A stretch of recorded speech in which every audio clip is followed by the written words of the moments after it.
Həsrət Yanğısı şeiri. Şeirin müəllifi Rahilə Qaralova, qiraət edir Nazlı yazar. Həsrətin tikan tək didir qəlbimi.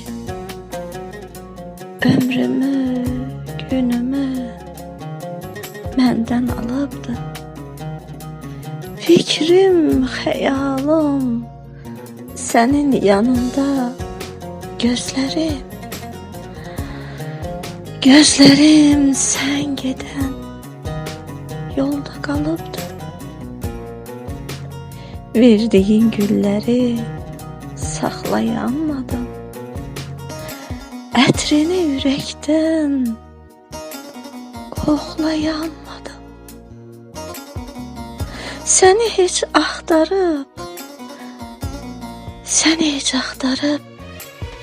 yoxlayanmadım.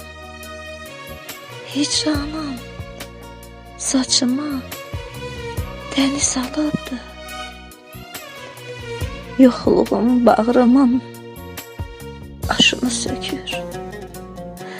Sevgimiz bulut tək göz yaşı tökür. Neyləyim ayrılıq oynumu bükür. Ürəyə kədərin əmi qonubdu.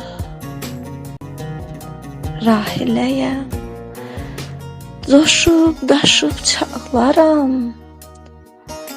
Ağlayıb, sızlayıb könül dağlaram. Bu nakam eşkimi gizli saxlaram. Telimi həsrətin mehi olubdu. Telimi həsrətin mehi yolubdu.